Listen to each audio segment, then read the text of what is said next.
The emergency nurse knows that one way to reduce the incidence of workplace violence is to A. Scan the room for objects that could be used as missiles before entering the room.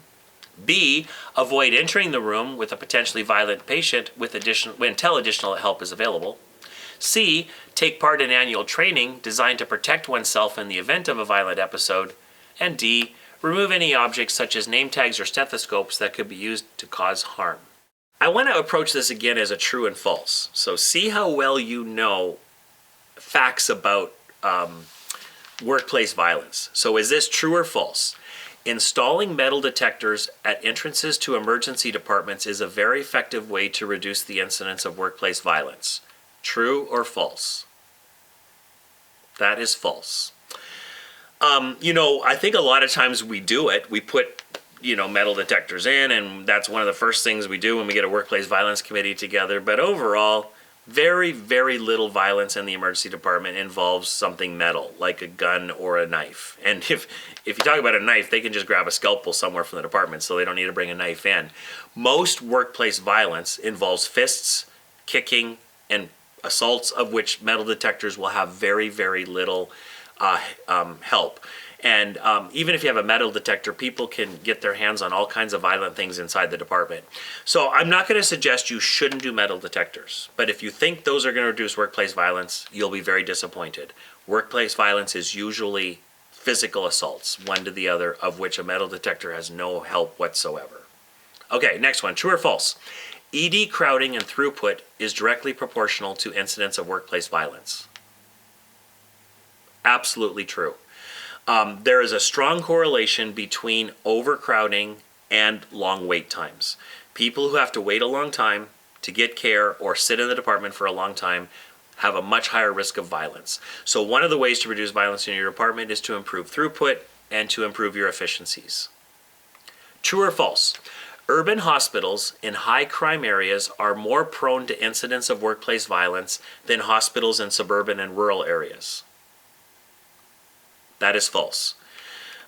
Evidence shows that workplace violence is equal in all hospitals, and even though we often think of the inner city hospital and the area where drugs are so prominent is the most dangerous place to work, evidence does not bear that out. And we see equally violent episodes happening in small rural facilities in communities that seem to be peaceful. So to think that you only need a workplace violence program if you're in an inner city hospital is a mistake that can cost you ultimately. Next, a strong security program is associated with reductions in incidences of workplace violence. That is true. It has been shown that one of the best ways to reduce workplace violence is to have a strong security presence. It's great when security's office is in the emergency department so that people, when they walk in, can immediately see that security is there. They're reminded of it.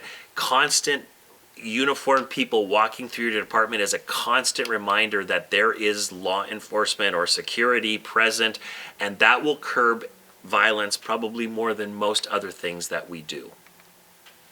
So let's look at some other ways to reduce workplace violence. Number one, if you believe a patient is potentially violent, try to delay care until it can safely be given, either until the patient settles down or there's multiple staff members to help. Now, if it's an emergency, we have to do what we have to do. But overall, you want to remain away from potentially violent situations until they're safe. When possible, remove potential weapons and from yourself, like your stethoscope and your name badge, before you go into a room with a potentially violent situation. Never perform patient care alone in the room of a violent patient. Know your institution's violence policies and procedures and be willing to advocate for improvements if they're not strong enough. Before going into a room, assess the room for items that could be used as weapons or missiles against you, like oxygen cylinders, chairs, stretchers. Always take advantage of training that's provided to you for workplace violence, and then take a refresher course annually. If a violent incident is reported by you, follow up, see what's done. By following up, you make sure you push that incident through the system and that people actually do something about it because they know they need to report back to you. Know how to use and always use your hospital's reporting system. You do not have to be injured to report a workplace violence episode. You only need to be at risk. And so every workplace violence episode needs to be reported using the system available in your hospital.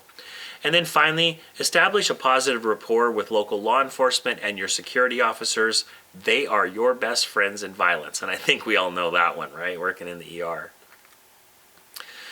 Okay, here's that tough question. I hope I'm going to be able to explain this one right to you because this is a tough one. Let's see if we can do it together, all right? The emergency nurse knows that one way to reduce the incidence of workplace violence is to scan the room for objects that could be used as missiles before entering the room. B, avoid entering the room with a potentially violent patient until additional help is available. C, take place in annual training designed to protect yourself. And then D, remove any objects such as name tags or stethoscopes that could cause harm. Now, the thing about this question is I just taught all those four things. So the question, you might say to yourself, well, how do I pick the right one? You really got to read this question carefully. It says the way to reduce the incidence of workplace violence. It's not saying the way to reduce injury. So it's saying the way to reduce the violence from ever happening. And the best answer for this is B. Avoid entering a room where a potentially violent patient is until additional help is available. By not going in the room, the workplace violence will never happen, right? Now, the other ones, like scanning the room for missiles, that's not going to reduce workplace violence. It's just going to reduce the injury associated with it. Removing name tags and stethoscopes, again, it's not going to reduce the workplace violence. The violence may still occur. It's just going to reduce the injury when the violence occurs, right? Taking place in annual training, it helps you be more prepared for workplace violence, but it doesn't reduce the violence from happening. So B is the correct answer because it's the one that's actually going to reduce the workplace violence, not reduce the injury or improve your knowledge. That one hurts my brain. I hope you understand it as well as I tried to just teach it, because that's a tough, tough question. Best of luck on your studies.